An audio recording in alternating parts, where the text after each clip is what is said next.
Dividend income from $10,000, not what you think. Dividends are a portion of corporations' profits that they pay out to their shareholders.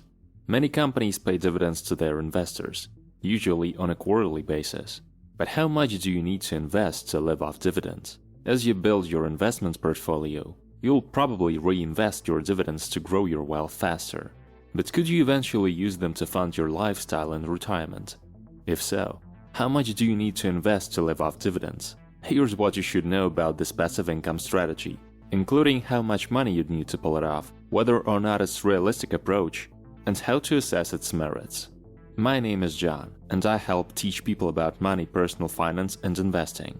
If you're interested in improving your financial future, make sure to subscribe to the channel and hit the like button if this video is helpful. How do you live off dividends? Living off the passive income from your investments and becoming financially independent is a captivating idea, especially if you can do it earlier than you expected. Fortunately, there are many ways to create an investment portfolio that can support you indefinitely. One popular option is to invest enough money in assets that pay enough dividends to cover your annual expenses. To figure out the amount of money you'd need to invest to live off dividends like this, you'll need to define two variables: the amount you plan to spend per year and the dividend yield of your intended portfolio. Once you have them, divide the former by the latter to get your portfolio value. For example, say you plan to spend $4,000 a year to support yourself and your family in the future. If you believe you could achieve a portfolio with a dividend yield of 3%, divide $40,000 by 3% to find a minimum portfolio value of $1,333.333.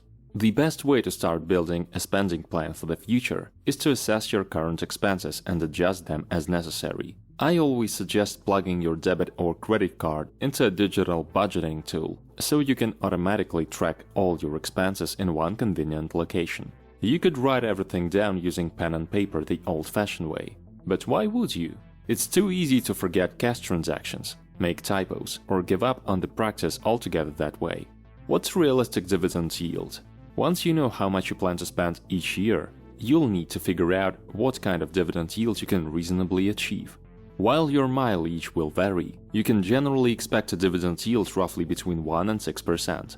Your investment portfolio's total dividend yield will depend on its composition. Here are some examples of average historical dividend yields on some popular assets for reference.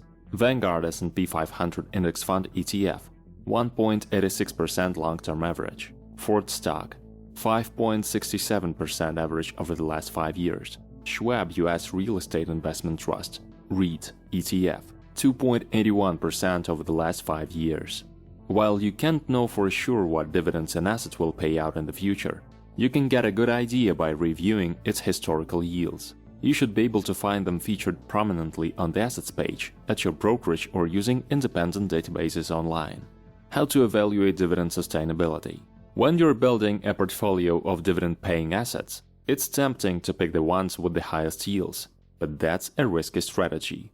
There's a lot more to consider when evaluating the value of a stock than its dividend. In fact, those with the highest yields can be the riskiest. To calculate the dividend yield of a stock, you divide its annual dividend by the price of one share. For example, if a stock pays a $5 dividend yearly and costs $100, it has a 5% dividend yield. That means there's an inverse relationship between yield and stock price.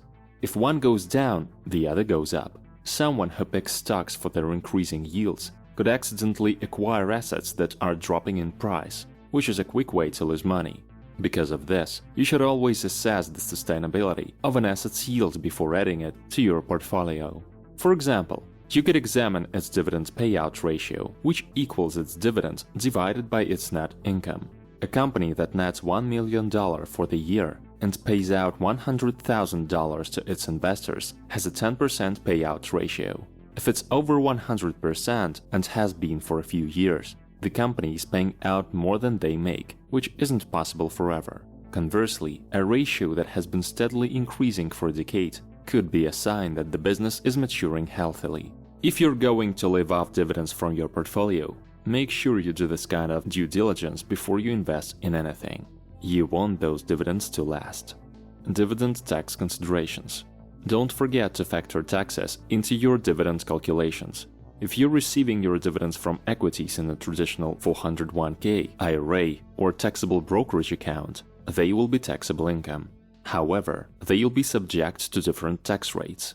With a traditional retirement account, you won't pay taxes on dividends while you reinvest them. Once you start taking them as distributions, though, they'll be taxable at ordinary income rates. If you take your dividends from a taxable brokerage account, they will receive one of two tax treatments, depending on whether they are qualified. These are taxable at the discounted long-term capital gain rates of 0, 15, or 20%. Ordinary. These are taxable at ordinary income rates, which range from 10 to 37%. If your dividends come from after-tax accounts like Roth 401ks or IRAs, you can avoid the issue altogether. You won't pay taxes on reinvested dividends or those you take as distributions. Make sure you know the significance of these two types of taxation, as they can skew your numbers significantly. For example, $30,000 in qualified dividends taxable at 15% is $25,500. The same amount in ordinary dividends taxable at 24% is $22,800. That's $2,700 less each year and $225 less per month. It's always a good idea to get personalized tax advice regarding the implications of any investment strategy. Consider discussing your approach with a tax expert like a certified public accountant or enrolled agent.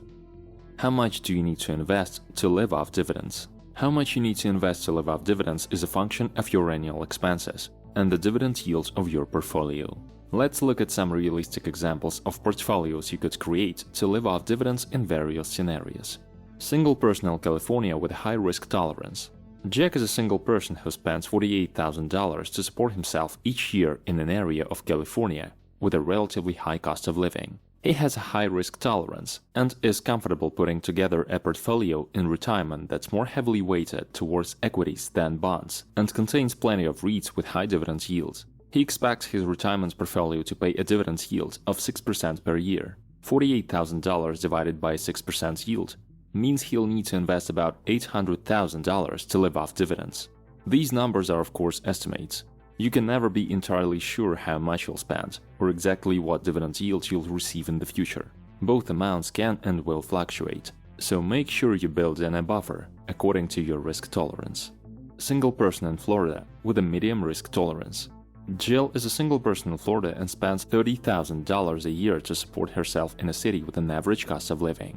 She also has a pretty average risk tolerance and is comfortable with a portfolio that has a weighted average dividend yield of 4%. $30,000 in annual spending divided by a 4% yield means she'll need to invest about $750,000 to live off dividends. Married couple in Texas with a low risk tolerance. John and Jane are a married couple living in Texas.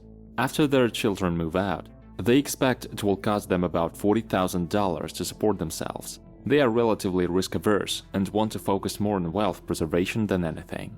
As a result, they create a portfolio that will have a dividend yield of around 2%. $40,000 in annual spending divided by a 2% dividend yield means they'll need to invest $2 million to live off dividends. Is living off dividends a good idea?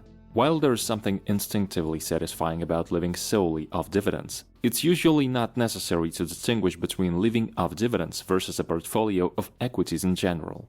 In truth, there is no practical difference between distributing money from your portfolio through dividends or through selling assets. Think of it this way: your dividend yield is just a portion of the total return on your portfolio. If you have a 10% return, it doesn't matter whether it breaks down to 5% value growth and 5% dividend yield or 9% value growth and 1% dividend yield. In other words, if an asset pays you a dividend of $500 and you reinvest it, that's the same as if the shares increase such that your position's value went up by $500. The difference, of course, is that a dividend is relatively predictable, while appreciation is not. The only difference to an investor would come from a variance in tax rates when taking distributions from a taxable brokerage account. In most cases, though, that'll work out in favor of selling assets over taking dividends anyway. If you manually sell portions of your retirement portfolio, you can use the first in, first out basis, which means the first asset you sell is the first one you acquired. These should always be subject to long-term capital gains taxes if you have been investing for years. Meanwhile, ordinary dividends are subject to the less favorable ordinary income tax rates. You'll also have more control over the timing of your earnings if you sell portions of your portfolio manually. Shareholders don't get to decide when they receive their dividends or how much they'll be. So, while you can live off the dividends from your investments, it might not be the optimal retirement strategy. You're generally better off optimizing your portfolio's total return than you're chasing a high dividend yield just for the sake of dividends. What kind of investments produce dividends? Dividends are payments made to shareholders, so only equities pay dividends. That means you can invest in assets like stocks, stock market index funds, and real estate investment trusts, REITs, to receive index funds. How do I make $500 a month in dividends? You can expect an investment portfolio to pay out dividends roughly between 1 to 6% of its value each year. At those dividend yields, you'd need a portfolio value between $100,000 and $600,000 to make $500 per month in dividends. How much money do I need to invest to make $3,000 a month? If you're open to income sources other than dividends, there are many ways to make $3,000 a month passively. For example, you might pay $15,000 a piece for 4 rental houses that net $750 of profit every month. Alternatively, you might invest $900,000 in passive index funds and use a safe withdrawal rate of 4% to take $750 out each month. Thanks for views, guys. Like and subscribe.